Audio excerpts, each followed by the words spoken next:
Ne pouvant me séparer de vous jusqu'en octobre pour la saison 2, j'ai décidé de continuer à vous chatouiller les oreilles durant votre période estivale.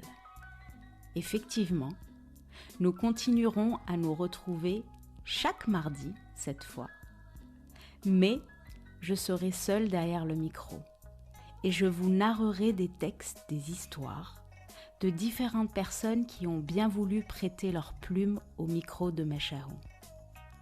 Je vous en dis pas plus. Meshaou, Meshaou. Regarde ce que tu vois. Le regard est l'unique constante chez l'humain. Il est le miroir de son âme et le reflet de sa personnalité.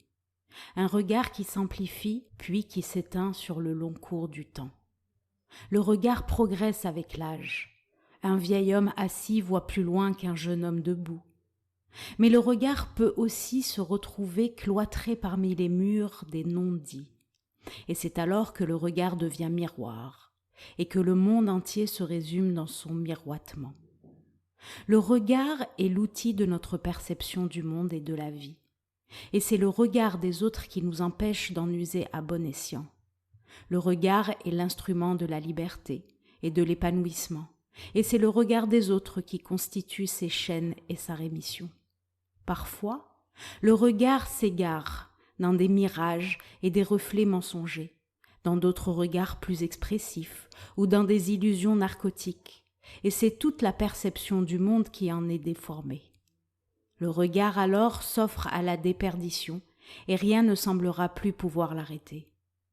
Souvent, les tabous, les us et les coutumes quadrillent et brident la liberté de regarder. Ils s'insèrent savement entre le regard et l'organe de la vision et mettent en place le supplice de l'autocensure. Alors, voir se retrouve déconseillé et regarder devient interdit. L'humain, par le regard, décide de ce qu'il aime et décide aussi de ce qu'il n'aime pas. Mais souvent ce jugement est altéré, car depuis tout petit, le regard subit les pressions, les corrections, les injonctions. L'humain adulte se retrouve souvent avec une panoplie de stéréotypes qu'il croit avoir choisi d'aimer. Il finit par aimer par raison ou par usure. Il finit par ne pas regarder que ce qu'il est permis de voir à l'intérieur du périmètre toléré. Le regard défiant, le regard insolent, les regards distants, libres, précurseurs, novateurs, le regard de génie, depuis la maternelle se retrouve interdit. La société n'aime pas les atypiques, ni les neuroatypiques. Ce sont les parents, puis le cercle sociétal de contact direct qui s'érige en pépinériste des regards et en correcteur de vision. Le regard de la société est défini par sa culture. Il détermine les latitudes et les altitudes que le regard de chaque enfant, projet de membre de cette société, soit conforme à la norme et que ce regard est dirigé vers le même sens du regard sociétal, collégial et légal. Le regard de la société scrute le silence, dans le désert des émotions, à la recherche du regard qui attise les passions.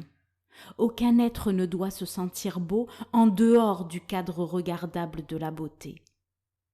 Tout être doit se faire tout petit quand tous les regards se braquent sur l'étrange vision de sa liberté.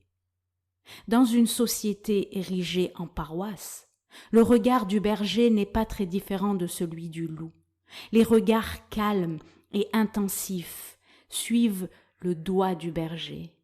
Et au lieu de regarder ce que le doigt suggère d'observer, les paroissiens se contentent toujours de regarder le doigt. Signé K.D.